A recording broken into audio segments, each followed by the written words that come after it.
I got my first ever arc.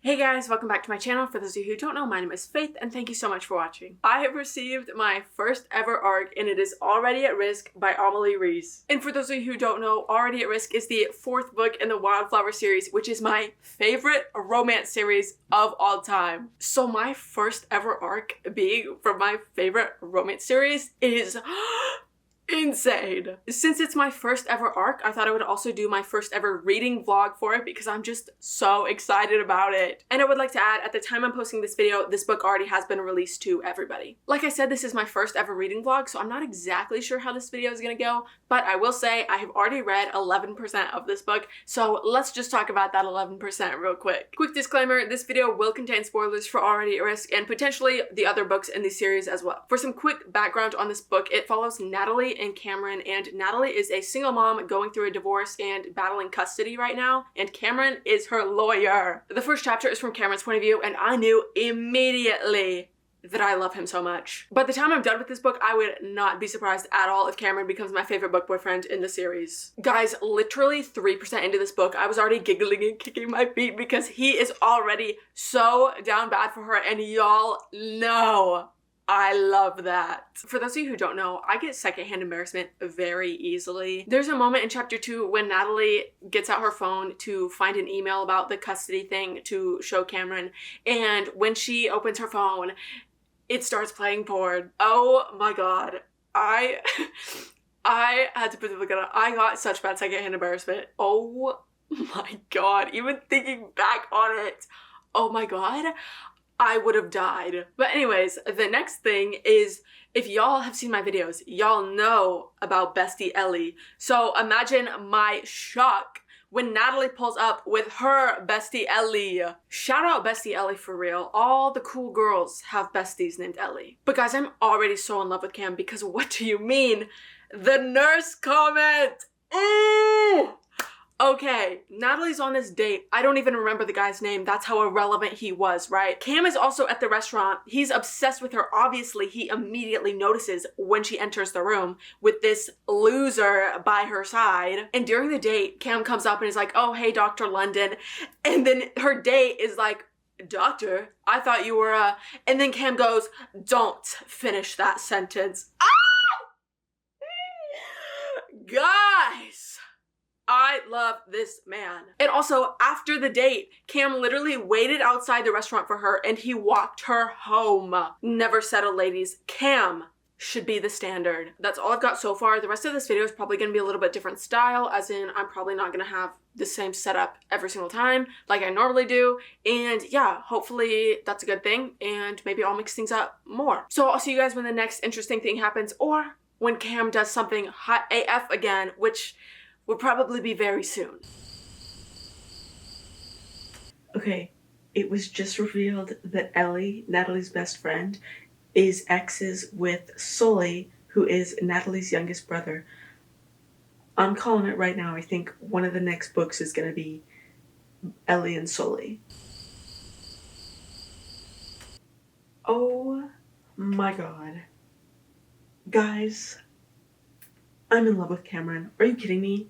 Are you kidding me? She signed her name wrong on the paperwork. She accidentally signed her name with her ex-husband's last name. And she was at work when Cameron called her, so he was like, text me when you're done with work. And then she did. And he goes, I'll swing by your house to meet you. And she was like, no, I can come to you. And then he says, you've been on your feet for 14 hours. You shouldn't be driving around more than necessary. And then she goes, this was a shorter shift for me. And then he goes, I'll be there soon. Cameron, I love you.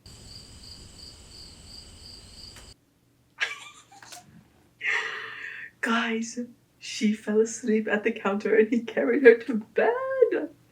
Oh my gosh. Cameron, I love you. Guys, did I mention that he loves Percy Jackson? And not just like a casual fan, like he knows about the blue food and everything. Okay, I just finished chapter 9 and I'm at about 22% into the book. I was hoping that I would get to the part where they agree to do the spicy lessons, but I'm not there yet and I am tired and I have to get up early tomorrow, so I am going to be done reading for the night. Tomorrow is farmer's market day. I almost always read at the farmer's market. However, tomorrow is the last one, so I don't know how busy it's going to be. If it's super busy, probably won't get to read a lot.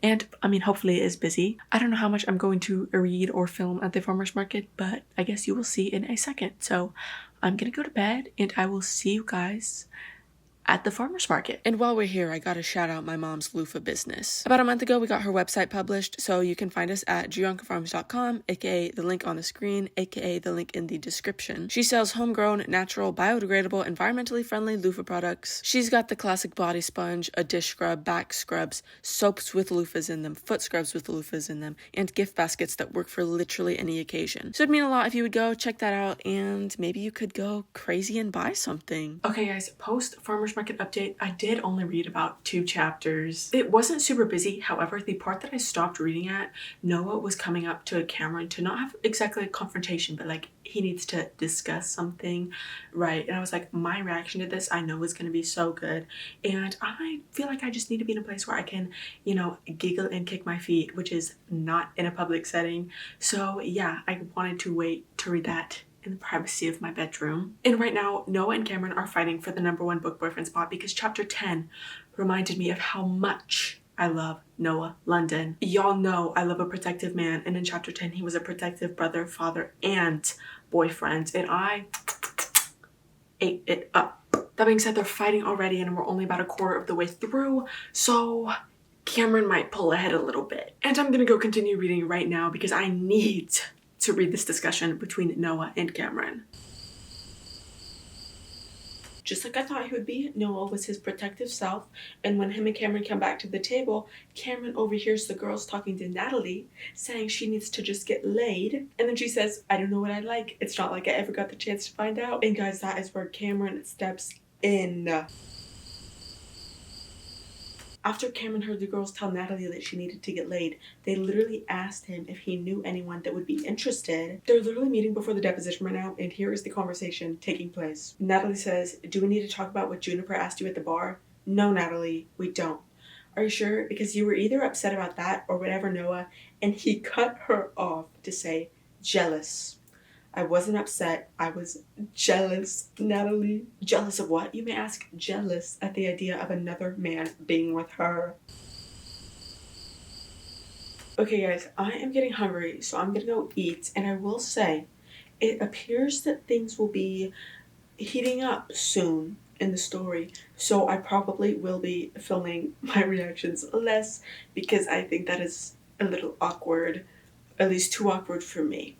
For those parts, so yeah. Okay, little update. I didn't film while I read at all last night because I just wasn't really feeling it. But before bed, I finished at around 37%, and then this morning I've read till about 48%, so I'm pretty much halfway through the book now. And they have officially started their arrangement. So I will be filming my reactions while reading less just because I feel like that's kind of weird. Love y'all, but we are not at that level. So yeah, not sure how the rest of this video is gonna look, but we will see. Honestly, I think I'm gonna finish it today. Kendall says I have about 4 hours and 40 minutes left of reading. So that is where we're at right now. I am going to go keep reading.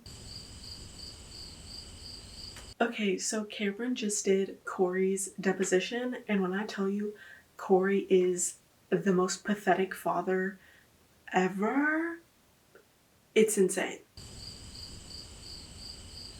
Okay guys, so I realized that I read very slow when I'm recording myself. I'm assuming it's because I feel like I'm being watched, but yeah, so I don't know how much more of that I will be doing, but I do still want to update you guys as I'm reading the story. In chapter 25, they're having their second spicy lesson, and Noah calls them in the middle of it and is like, you need to come get Chloe, she's sick. So they rush over to Noah's apartment. Yes, I said they, as in Natalie and Cameron, go rush over to Noah's apartment to get Chloe and bring her back, and then Cameron literally runs to the grocery store and gets a bunch of food and medicine for Chloe and Natalie. Natalie was like, I'll pay you back for the groceries, and he's like, absolutely not, I will not accept that. And she's like, okay, I'll pay you back in another way, wink wink. And he got visibly upset by that, and period. And low-key, is that kind of the bare minimum. Yes, but I don't care. I'm in love with Cameron. So that is where we're at right now. I have just under 4 hours left to go, so I'm still hoping to get it done today. And obviously I'm going to keep you guys updated as I continue reading. I love that Cameron not only cares for Natalie, but he very obviously cares for Chloe as well. And let me just say, they both very much deserve that. And this is why Cameron and Noah are fighting for that #1 spot, because they both step up. And I'm a little worried right now because I just have this weird feeling that Corey is going to hire like a private investigator to follow Natalie around. And Cameron did just kiss her in public right in front of Noah's house. So I'm a little worried that like there's a PI on the lookout for Natalie and they like caught a picture of that or something. Now if there's no PI involved, I'm gonna be a little embarrassed about that. But if there is, and there has been literally 0 hints about it so far, I called it, guys. Okay, guys, so they're at a baseball game right now. They being Natalie, Cameron, and Chloe. And to be safe, he did go to his boss before and be like, is it okay if I take them? And he phrased it as a, I'm doing this to get closer to Chloe for the case, you know? So the boss approved it, and now they're there. And this guy in the stands is being super weird. He's staring at Natalie, and Cameron's like, can I help you? And he's like, sorry, I think I know her. And Natalie's like, no. And then he's like, are you sure? And the whole thing's just really weird. And yeah, so private investigator, I don't know, but something is weird about this guy. And I mean, she is a trauma surgeon, so maybe it's just like a past patient, but no, I think it's something else. Guys, watch my private investigator theory be right. I will be so proud of myself if it is, especially because there have literally been 0 hints about it. Okay, so for the rest of the chapter, that guy wasn't mentioned. So I'm like, there's no way that would just be put there and then have it not be something like kind of important, right? Like that'd be weird. So there's definitely more of a story to the guy. And I feel like if it was him just being a patient, it would have been brought up already and just had like a brief little one-off interaction. So guys, I really think it's like a private investigator or something. But back to Cameron. After he dropped Natalie and Chloe back to their house, he's parting ways with Natalie and he says, for the record, a date involving you and your daughter and ketchup stains and crocheting, that's my kind of date. I love this man. I've said it a billion times already and I'm gonna say it again. I love Cameron. I'm on chapter 34, 76% into the book. Natalie was called into work because of this huge car accident that happened and she couldn't find anyone to babysit Chloe. So Cameron stepped up and babysat Chloe. Natalie got home in the middle of the night. They, you know, did some things and then Cameron left. But Natalie has to go back to work the next day, so Cameron offered Chloe to come to his work with him. And Natalie was like, oh, it's Chloe if that's okay with her. And this is where that little part left off. When I picked up my phone to text Cameron about taking my daughter to work, all I could feel was that lingering dose of hope. Too bad it wouldn't last for long.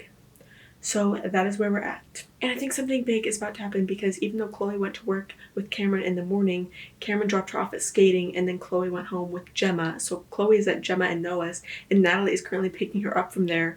And I think something is about to happen because the first thing that Gemma greets Natalie with is, we need to talk. Guys, Corey, Chloe's father went to skating. I hate this man. I hate this man so much. Oh no. Oh no, oh no, oh no. Guys, Chloe told Corey about Cameron coming over and babysitting and going to the firm with Cameron that morning. Oh, I do not think that's good. Guys, I'm scared. I think there's gonna be a third act breakup. Natalie didn't know about Cameron potentially being promoted to partner, and which I don't know if I mentioned that. So that's a thing that's happening. And I guess she didn't know about that, but Gemma knew because Noah and Cameron are friends. So Cameron obviously mentioned it to Noah. Noah obviously mentioned it to his fiance. Yep, they're engaged now. And so Gemma told Natalie. And so Natalie's like, I know what I have to do. Girl, you don't have to cut him off, please.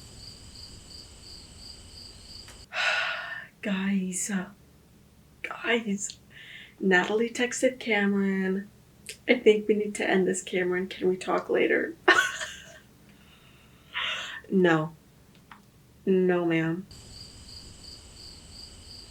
Okay, guys, Cameron is going to meet with Corey's lawyer right now because they want to discuss some things before the trial. And Gemma and Julian are brothers, so Gemma told him about Corey showing up at skating. So now Julian is telling Cameron and giving him a heads up before he goes to this meeting with the lawyer. And I'm kind of scared to see what happens in this meeting.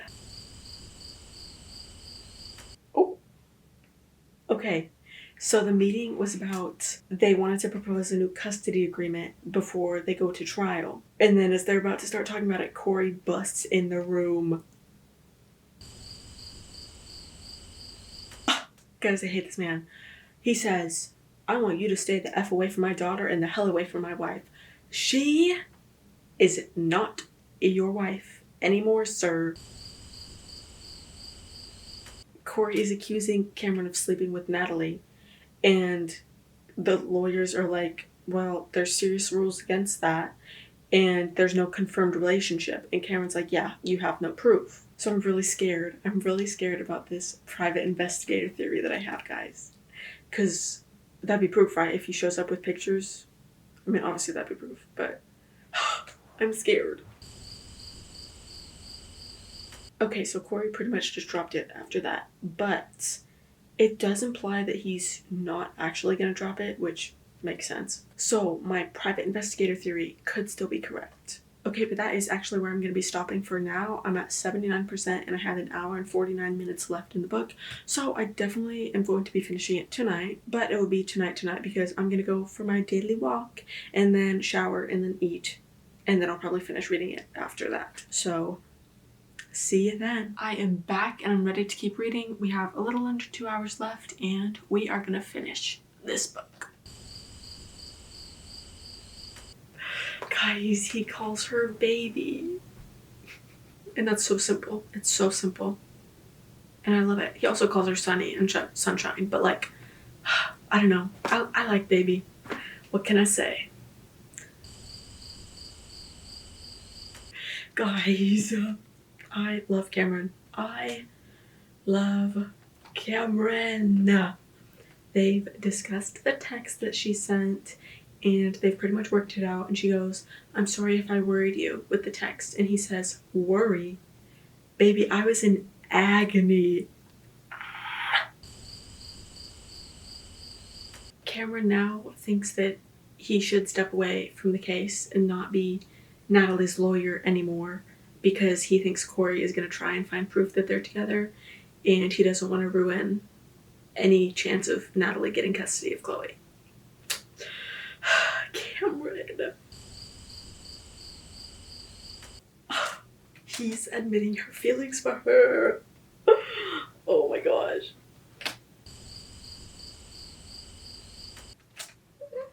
And she likes him back. Okay, so I'm pretty sure they're like officially together now. And so it looks like there will be no third act breakup, which thank God. But I am bummed that he's not going to be her lawyer anymore. But it is going to be Juniper. And Juniper was the FMC from Alive at Night, which is the first book in the series. As much as I would have loved it to be Cameron, honestly, as long as she gets full custody over Chloe, I don't care who her lawyer is at the end of the day. So back to reading. Guys, my camera stopped recording and I didn't realize it, but we are now at 93% and we have just under 40 minutes left. And right now they are at court. So we'll see how that goes. Hopefully it goes well. Good news, guys. Natalie is maintaining her sole physical custody of Chloe. So suck it, Corey. Corey went to confront Cameron outside of the courtroom. And Cameron goes, you think I haven't been looking into you? You think I don't know about all the little things your architectural firm is doing? Now I want to know what that is, because I don't think it has said what he's been doing. Now I'm curious. We'll see if it says what he's doing. Guys, Even though he quit Natalie's case, Cameron still made partner. We have reached the epilogue. The end. Guys, I finished. Oh, I finished the end. As you just saw a second ago, I am all done, and I'm just gonna say 5 stars. I genuinely have not one single complaint or critique about this book. That being said, I do want to give an actual full-length review. However, right now it is late and I am tired and I want to go to bed. So I will film my actual in-depth review in a day or two, which you will see right now. Okay, so I know I just said I was gonna review it like the next day, but it is in fact about 2 weeks later now because I am a procrastinator at heart. But for you guys, it was like 5 seconds, so it doesn't really matter. So let's get into this review. So first of all, 5 stars. It was so good. Literally every single book in the series has been 5 stars for me. It is one of my favorite, if not my favorite, romance series of all time. After further thinking, I don't think that Cameron dethrones Noah. However, he is right behind him. And that's nothing against Cameron. That is literally just Noah is perfection. The writing of this book, 10 out of 10. I find that in romance books, there's always a little lull either somewhere towards the beginning or somewhere right after the couple gets together that is just kind of boring. But I didn't feel that way with this book at all. I don't think there was ever a time I was reading and it was just like, okay, just get through this chapter. In most romance books that I read, there are also a couple lines that are a little cringy to me, but in this book, I don't think there was a single time that I cringed at what was happening or what was being said. And I think I said this at the beginning of the video, but I get secondhand embarrassment very easily, and with that I feel like I get cringed out a lot easier than most people do. So when I say nothing was cringy in this book to me, trust me, that is rare. And the characters, 10 out of 10. I really like that Cameron and Natalie had personalities outside of each other. It's a romance book, so obviously the main plot is going to be the two people interacting and falling in love and stuff like that. But it's still nice to see that their entire world isn't that other person and that they do have personalities and lives outside of each other. And the plot, 10 out of 10. That kind of goes with what I said earlier about how I'd feel like there was never a boring moment or a lull in the story. So like I said, I literally don't have a single negative thing to say about this book. Again, it was 5 stars for me. I would highly recommend it. And this is book 4 in the Wildflower series, and while they are interconnected standalones, the author does recommend to read at least one of the other books in the series before reading this one. And after reading it, I would probably agree. I think the book that I would recommend to read before is Awake at Dawn, because that book follows Noah and Gemma, and I feel like Noah was very present in this book. But that being said, again, this is literally one of my favorite romance series of all time, so I would highly recommend every single book in the series. So really just read Alive at Night, then Awake at Dawn, then Attached to Heart, and then Already at Risk. And I know I said it at the beginning of the video, but I'm just gonna say it again for clarification's sake. At the time of posting this, the book has been released to everybody. I am beyond grateful to have received this arc, especially this arc as my very first arc. Insanely honored, and I would never want to disrespect Amelie Reese by posting this and basically spoiling the entire book before it comes out. So that is why I waited till after the book has been released to post this video. And that goes for literally any author or arc that I would ever receive. I did just receive an arc for False Play by Yin Quiros. I believe that's how you say her last name. And it sounds so good, and just like with this one, I'm not going to be posting spoilers of that before it comes out because I think that is very rude. I think there are a lot of readers out there who don't realize how lucky they are to receive an arc, especially if it's for a book that you have been wanting to read so bad. And I'm not taking that for granted at all. Again, I am so honored to have literally my first ever arc before the next book in my favorite romance series of all time. Again, I could not recommend this book enough. It is so good. The entire series is so good. So thank you, Amelie Reese, so much for letting me read the arc for Already at Risk. Next week is the next episode in my series where I compare books to their film or TV show adaptation, and we are doing It by Stephen King. Be sure to subscribe so you don't miss that. I post a new episode to that series the last Sunday of each month. So far, I have done A Good Girl's Guide to Murder, Jurassic Park, Alice in Wonderland, and Little Women. So if you're interested in any of those, you should go check those out. But that is all that I have for you guys today. Be sure to like and subscribe and follow my Instagram and my TikTok, which are linked in the description below for more bookish content. I hope you all have a fantastic day. Love you guys. Bye.